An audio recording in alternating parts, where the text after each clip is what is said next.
राम राम भगत जी। राम राम। आओ भगत जी बैठिए, खड़े क्यों हो?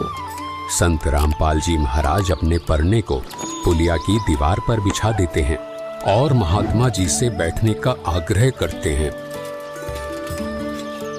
कहाँ से आए हो बेटा, क्या करते हो?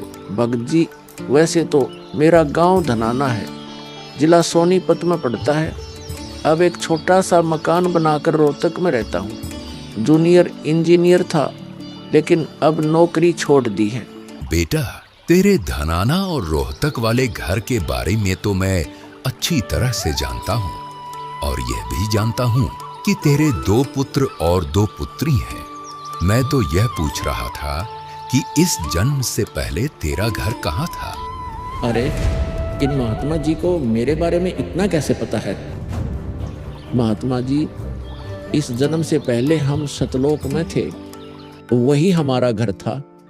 लगता है ये भगत जी राधा स्वामी पंथ के अनुयायी हैं। इनको सत्य का ज्ञान कराना चाहिए। मेरे गुरुजी स्वामी रामदेवानंद जी हैं। मेरे भगवान कबीर देव जी सृष्टि के रचनहार हैं, वही सतपुरुष है। कुछ पंथ वाले सतलोक के विषय में तो बताते हैं, लेकिन वे सतपुरुष को निराकार बताते हैं, जो कि बिल्कुल झूठ है।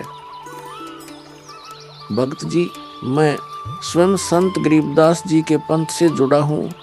संत गरीबदास जी गांव छुड़ानी जिला झज्जर वाले थे, और उनको 10 वर्ष की उम्र में कबीर परमात्मा जी जिंदा महात्मा के रूप में मिले थे।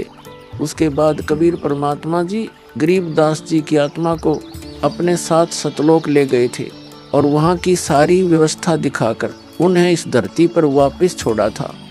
फिर उन्हीं बालक गरीबदास ने सतलोक के बारे में बताया कि ऊपर सतलोक है, वहाँ सारी सुख सुविधा उपलब्ध हैं, सदाबहार बाग हैं, नर नारी की सृष्टि है। वहीं पर एक गुम्मट युक्त महल में कबीर परमात्मा जी सिंहासन पर बैठे हुए हैं, और वहीं से कबीर परमात्मा जी इस सृष्टि को चला रहे हैं। हम सब वहीं रहा करते थे, वही हमने जाना है। जो सतलोक में केवल प्रकाश ही प्रकाश बताते हैं, उनका ज्ञान गलत है, वे मोक्ष प्राप्त नहीं कर सकते।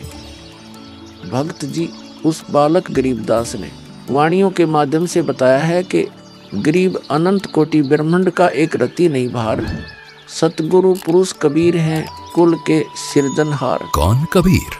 हम सुल्तानी नानक तारे दादू को